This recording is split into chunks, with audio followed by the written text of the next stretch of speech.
अभी गणेश जी विसर्जन हुए, गणेश जी को जल में विसर्जन किया, तो आपके मन में एक प्रश्न तो खड़ा होगा, आया तो होगा कि गणेश जी के 10 दिन तक बिठाओ, नित्य पूजन करो, ने पाठ करो, ने अर्चना करो, ने 10वें दिन इनके विसर्जन कर दो, और वो भी पानी में कर दो, पानी में विसर्जन करो। तो ये कहां लिखा कि जल में विसर्जन करो? श्रीमद् भागवत पुराण की रचना जब वेद व्यास जी महाराज करने के लिए बैठे, वेद व्यास जी ने सुखदेव जी से कहा कि मैं मंत्र बोलूंगा, मैं श्लोक बोलूंगा, इसको लिखेगा कौन? तो सुखदेव जी ने बोला गणेश जी से विनती करो। गणेश जी से कहा कि आप लिखोगे? गणेश जी बोले मैं लिखने को तैयार हूं, पर बोलते बोलते तुम रुक गए तो मैंने भी लिखना छोड़ दूंगा, उसके बाद मैं भागवत को विराम दे दूंगा, मैं आगे नहीं लिखूंगा। अब वेद व्यास जी बड़े चक्कर में पड़ गए, क्या करें? तो गणेश जी से कहा मेरे श्लोकों में कुछ गड़बड़ी हो सकती है, उसमें से गलती को छांटना पड़ेगा, फिर लिखना पड़ेगा।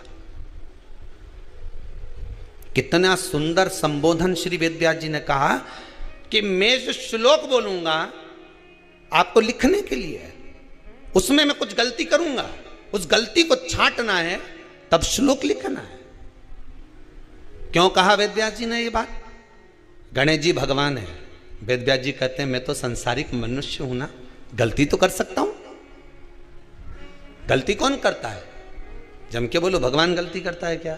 नहीं, गलती कौन करेगा? मनुष्य। गलती मानव करेगा, गलती मनुष्य करेगा। और गलती करने के बाद अगर हमसे अपनी जिंदगी में कोई गलती हो जाती है तो एक बार क्षमा मांगने में कुछ जाता है क्या? प्रणाम करने में कुछ जाता है क्या? निवेदन करने में कुछ जाता है क्या? नहीं। गलती हो गई मुझसे, तो गणेश जी आप गलती को छांटना, लिखना। गणेश जी महाराज लिखने बैठ गए, लिखते लिखते लिखते लिखते 10 दिन हो गए गणेश जी महाराज को। शरीर में ताप पड़ने लगा गणेश जी महाराज के। वेद व्यास जी ने गणेश जी के हाथ का स्पर्श करा तो शरीर तो तप रहा था। वेद व्यास जी ने वहीं पर श्रीमद् भागवत के श्लोकों को विराम दे दिया, अब नहीं बोले। गणेश जी लिखते लिखते लिखते लिखते लिखते लिखते थक गए, ताप पड़ गया, शरीर गर्म हो गया। वेद व्यास जी ने कब करूं क्या? 10 दिन से लिख रहे हैं और शरीर पर ताप पड़ रहा है, करा क्या जाए?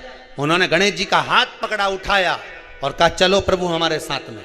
वेद व्यास जी गणेश जी को ले गए और ले जाकर शीतल जल में श्री गणेश जी महाराज को बिठा दिया। गणेश जी को पानी के अंदर उनको विराजमान कर दिया कि अब आप ताप को थोड़ा ठंडा कर लीजिए। शीतल जल में बिठाया। उस दिन से नियम हो गया कि 10 दिन गणेश जी बैठते हैं और फिर उनका विसर्जन होता है पानी के अंदर, जल के अंदर, शरीर का ताप मिट जाए।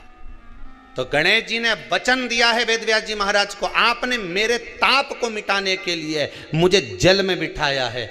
जो मुझे जल में विसर्जन करेगा मेरा ताप तो मिटेगा ही, साथ में जो मुझे जल में विसर्जन करेगा उसके जीवन के भी ताप को मैं मिटा दूंगा, उसके जीवन के ताप को मैं मिटा दूंगा। ताप मिटा दिया।